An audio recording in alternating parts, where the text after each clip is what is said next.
Hey guys, Raven here. Today's video is going to be about Sode no Shirayuki, Rukia Zanpakuto. I'll be explaining its powers in this video. Let's start this video with Sode no Shirayuki, the Shikai. Let's start this section by talking about its name, Sode no Shirayuki, which in English means sleeved white snow. This could be a nod to its true power to control cold temperature and not ice. It brings the user's body temperature to below zero. All the sword does is act as an extension of the user's body and reach. Now I'd like to talk about its stances or dances.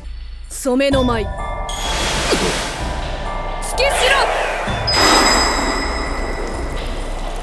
Rukia says the dance's name while the blade is flipped upside down. She raises the sword, swinging it in a circle, thus freezing everything within her and the weapon's radius, which is showing that it is the sword that is acting as the reach of her cold temperature. Not only is it just within the circle, but it can stretch up into the sky. The circle and the domain above and below it are completely and utterly under her temperature's control. The next stance is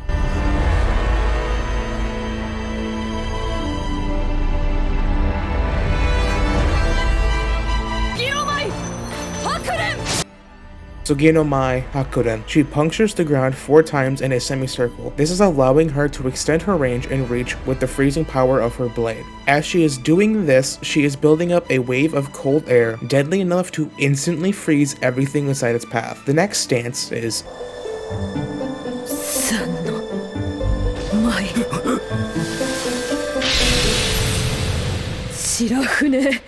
If her Shikai breaks, she can use this stance to repair the broken part and extend the sword as needed. It's what she used to beat Arunyero Arururi. Now I want to cover a few techniques that aren't dances or stances. What's this? Juhaku.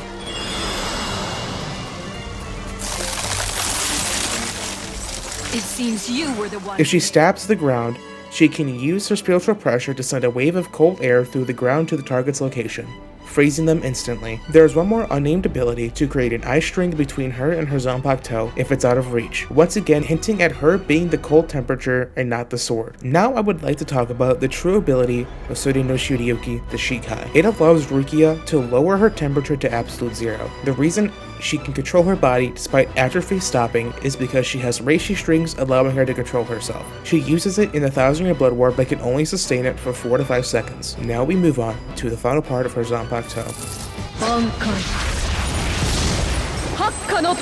Haka no Togame has a few similarities to Ichigo's original Bankai. It changes her physical appearance. Rukia in her Bankai wears a white, ankle-length kimono with lined patterns. The robe has an attached ornate collar, edges, and shoulder design with long, wide sleeves. Her sword also changes slightly. It now looks like that of ice and is transparent and clear. The ability of her Bankai is that of her Shikai. It resembles Some no Mai Skishiro, just on steroids. It creates an absolute zero explosion that instantly freezes everything. The first time we see her using it, she can't move within it because she'll shatter into pieces, killing her. But we get to see her captain form use Bankai and bleach Brave Souls, and she can basically be a ballerina with no issues. Now we just have to wait for the Hell arc to continue. That's all I have for this. If you learned something new or interesting, leave a like, comment, and subscribe. Raven out. Peace.